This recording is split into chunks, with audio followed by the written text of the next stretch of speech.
Alright, so plumbing up next. This, we'll start with the sink. If you buy a sink from a shop and it's called a sink, something like this will cost you about 200 quid, I think. But this is a lampshade, and we got it from a junkyard for a tenner. All we had to do was cut a slightly larger hole in the base of it so that our plug could go in here. This is a normal kitchen plug, and there's a rubber washer under there, and it's completely watertight, which is excellent.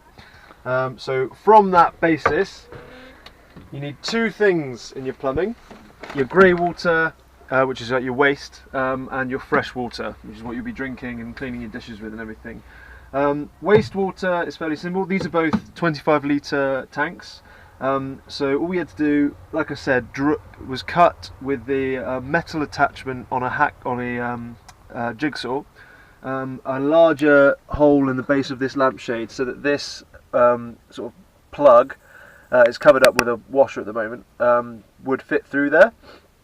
Put it all together. The rubber washer that goes underneath is perfect, does it all. We thought we'd have to add loads of sealant, but we haven't used a single bit of sealant in this whole unit, and it doesn't drip at all, which is great.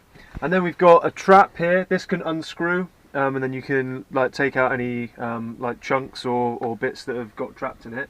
But the main purpose for it is the water will come down this side, around a curve and up that side. It works like a U-bend in a toilet, and it means if this is smelly, the smell isn't coming up here and into there because there's a water seal in the way. Most people don't have those, but we thought we would, just because anything to keep nasty smells away is good, so we've got that. It drops into there, and this probably we only have to empty about every 2 weeks, which is excellent. Fresh water is a bit more complicated, so you definitely need one thing: you need a pump. There's a few different ways you can do it. You can have a hand pump or a foot pump or anything. We didn't want to do that. We wanted to just be able to turn the tap on and it work. So if you do get a pump, they can be quite noisy, and they can pump. The water as it comes out can be a little bit inconsistent. It's not that smooth a flow. So you can get a thing to pair it with, which is called an accumulator. And what that is basically a pressurized tank, and this will take about 1 litre of water in it. And when the pump is sort of pushing water through, this just contains it and compresses it, and then when you turn your tap on, it's a much smoother flow. We bought them as a pair from a company called Seal Flow, who are an Italian company. It works great, so I'm happy, but to be honest, I probably wouldn't recommend their product. Even though you buy these as a pair, they don't have the same pipe attachments, and they don't give you anything to help with that. And annoyingly, most plumbers they use copper pipes and things like that. They don't use flexible pipes, which means it's bloody impossible to find anything to connect a 1/2 inch tube to a 3/8 of an inch tube. They never mention this in any of their product, and it's fairly annoying, and it took us a while to find a way of doing it. This is actually way over-spec'd. It's a hydraulic fluid connector pipe, and it cost 15 quid, and we had to get 2 of them, which is so annoying.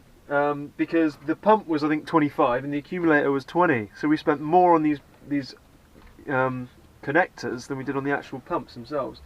But either way, all you need to do is you have a pipe into your water that goes into your pump, and then a pipe that goes from your pump to your accumulator, and then a pipe that goes from your accumulator to your tap. That's how loud it can be, but now the system is at pressure. We don't need our pump to be on because the accumulator, and then with no noise at all and completely smooth flow, we've got running water, which is fantastic. If you're using a lot of water, you might want to keep the pump on, so it can get a bit noisy, but otherwise it works great. Other people I've seen have hung their pumps, so they're not actually attached to a wall, they're just dangling. That works if you can find a way of doing it. It makes things quieter, but to be honest, because of the accumulator, the noise doesn't bother us too much, and it all works. Plus we love the sink. I actually think the sink is like the feature sink of the van. It makes the whole thing look a bit more premium and nice. So we're very happy with our plumbing setup, and that is plumbing.